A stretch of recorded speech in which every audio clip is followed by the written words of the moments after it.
الحمد لله رب العالمين الرحمن الرحيم مالك يوم الدين إياك نعبد وإياك نستعين اهدنا الصراط المستقيم صراط الذين أنعمت عليهم غير المغضوب عليهم ولا الضالين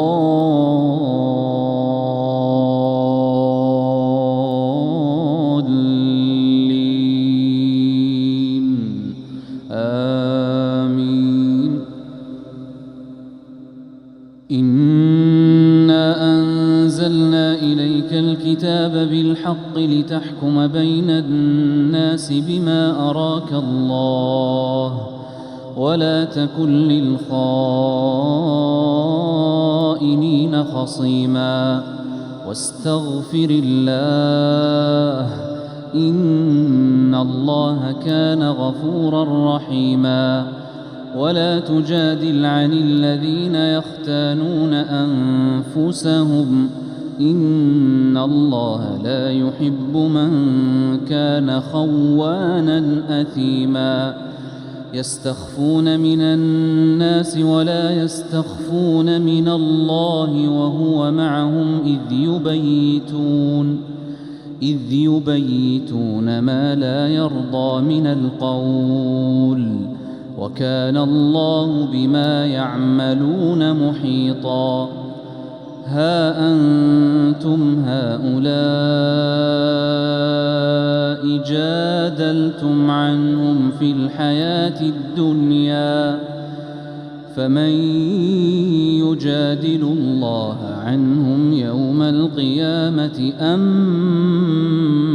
من يكون عليهم وكيلا. ومن يعمل سوءا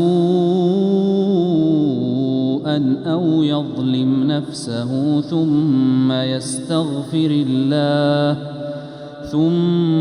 يستغفر الله يجد الله غفورا رحيما. ومن يكسب إثما فإنما يكسبه على نفسه وكان الله عليما حكيما. ومن يكسب خطيئة أو إثما ثم يرم به بريئا فقد احتمل بهتانا وإثما مبينا.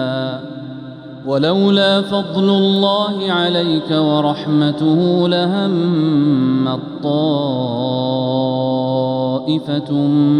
منهم أن يضلوك وما يضلون إلا أنفسهم وما يضرونك من شيء.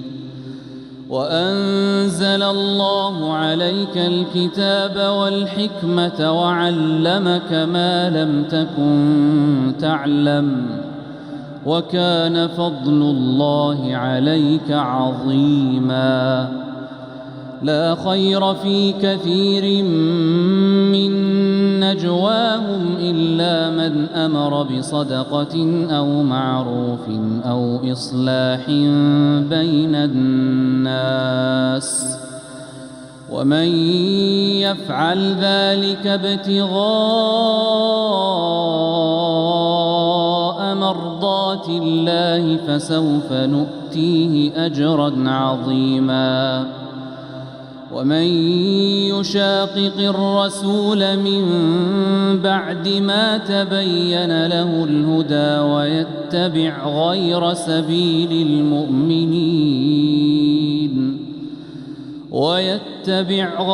سبيل المؤمنين نوله ما تولى ونصله جهنم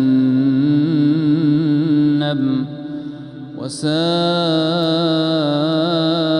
مصيرا.